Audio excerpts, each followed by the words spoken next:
Ora, estamos a gravar, o meu nome é André Ventinhas e aqui falamos de literacia financeira e de investimentos financeiros. Como já tinha explicado aqui no canal, Ray Dalio e Lynn Alden deram duas entrevistas que eu vou analisar com atenção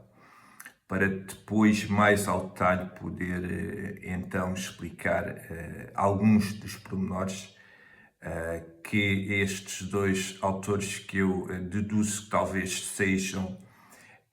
aqueles que estão a identificar melhor os fenómenos económico-financeiros numa forma e de uma visão macro e, acima de tudo, há casos que são já bastante preponderantes e que posso até já adiantar alguns deles. Um deles é um fenómeno muito típico que nos avisa, portanto, de processos de recessão. É quando o mercado não se encontra, entre aspas, com aquilo que são as políticas, portanto, os timings políticos dos bancos centrais. Portanto, quando há uma inversão da curva de juros, ou seja, quando os juros de longo prazo estão durante um período muito grande, portanto, esses juros de longo prazo estão durante um período muito grande, mais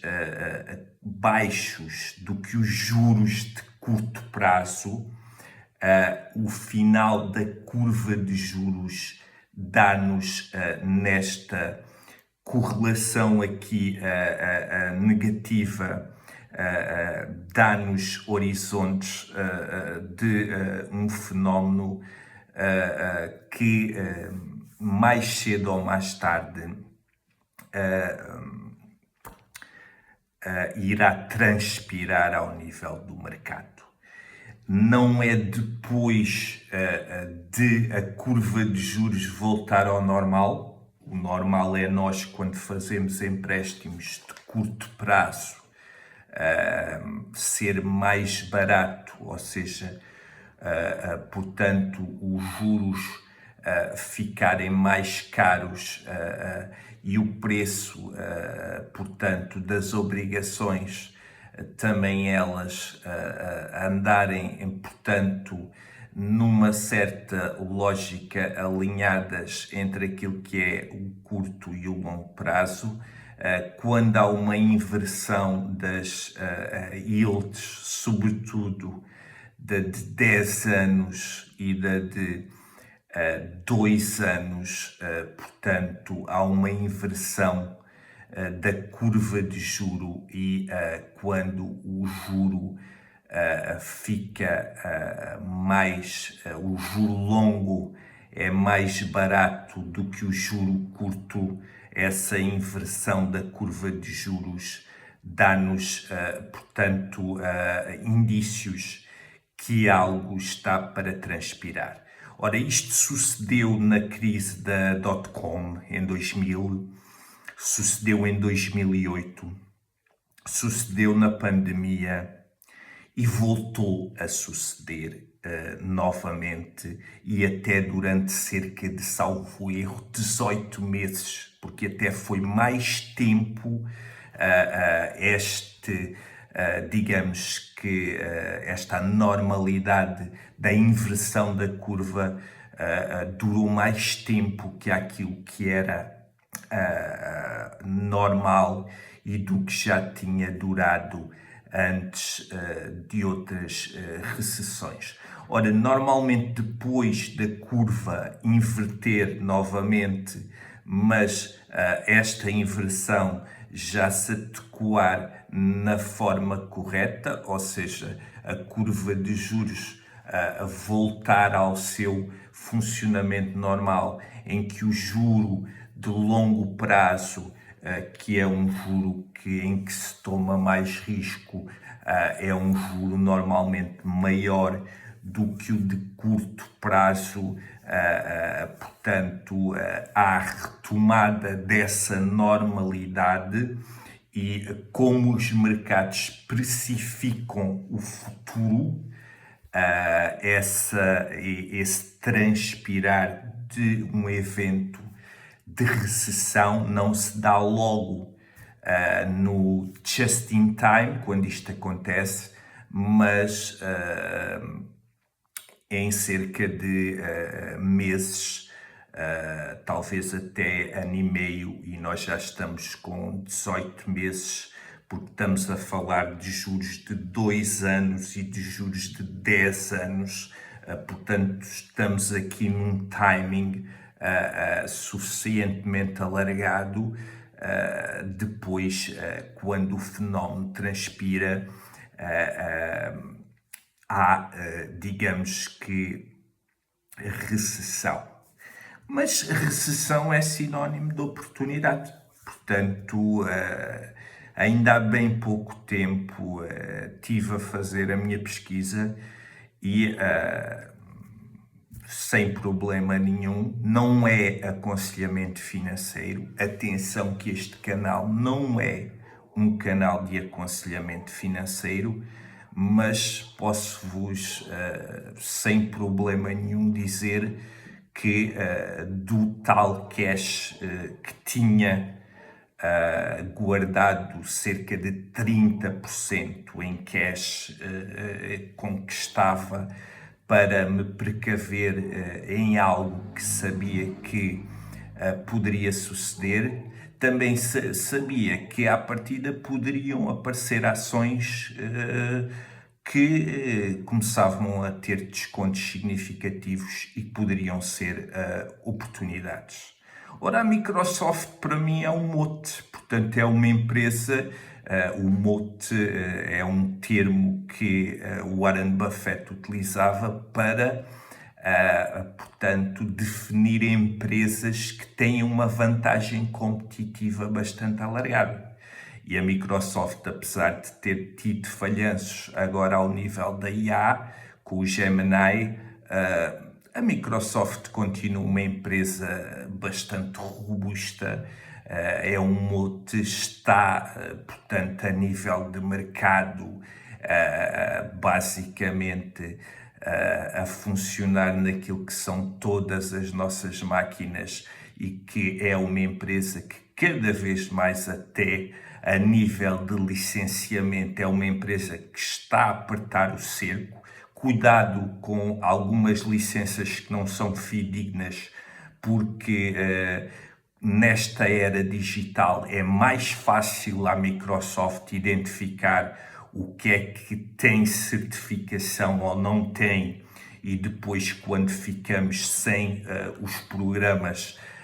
e aquilo que descarregamos no nosso sistema, podemos ficar até um pouco furiosos, mas às vezes o barato sai mesmo muito caro. Comprei, adquiri, obviamente que não me desfiz de toda a posição que tinha em cash, porque acho importante continuar com uma posição significativa, mas olhei para o balanço da Microsoft, o lucro líquido, as margens, olhei para, portanto, o price earnings, em que é uma empresa que jamais se viu uma empresa de tecnologia com a precificar os próximos 12 meses com um price earnings de 20 e, portanto,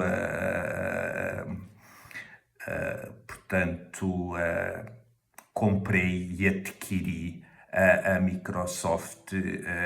como uma oportunidade. Isto para vos dizer o quê? Para vos dizer que nunca são... não existem momentos para investir no mercado. Existem análises que são feitas do ponto de vista do investidor e que, por vezes, podemos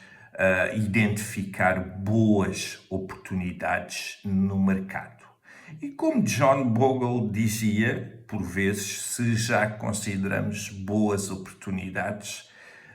se as empresas que adquirimos e se já estamos a comprar a um preço que consideramos razoável, obviamente que se elas descerem mais, ainda mais garantias nos dão para nós as comprarmos, e a Microsoft vai ser uma empresa que eu vou continuar a seguir e que, se descer mais, penso que será uma boa oportunidade. Deixo-vos este exemplo também para refrescar um pouco aquilo que é a forma não só teórica com que o canal se relaciona convosco. Atenção, a Microsoft não é aconselhamento financeiro. Vocês terão de fazer a vossa própria análise, terão de verificar os vossos, portanto, aquilo que é o vosso perfil psicológico como investidor na tomada do risco, e só depois de saberem se estão preparados para socos no estômago, como por vezes todo o investidor leva, é que podem investir em ações individuais. E atenção, que estas não têm nada a ver com aquilo que eu tenho explicado de forma geral com os livros aqui no canal. Estas ações, para fazer análise e para escolher, já implica os descontos futuros, o cash flow futuro, portanto já implica umas contas mais detalhadas. A precificação do futuro já implica também a análise de balanço, a análise de lucros, de margens e de outro tipo de rácios para ter uma ponderação ao nível do investimento. Aqui foi só deixar esta notícia que nós somos os comandantes da nossa alma, somos os capitões, entre aspas, do nosso próprio destino, e por vezes alturas de crise também são alturas de boas oportunidades. No entanto, sempre vos deixo com a última dica, e que vocês já estão fartos de ouvir: não existem certezas, apenas e só probabilidades. Portanto, votos de uma boa Páscoa, muita saúde e tudo de bom para vós e para as vossas famílias, e voltamos a ver-nos no próximo vídeo.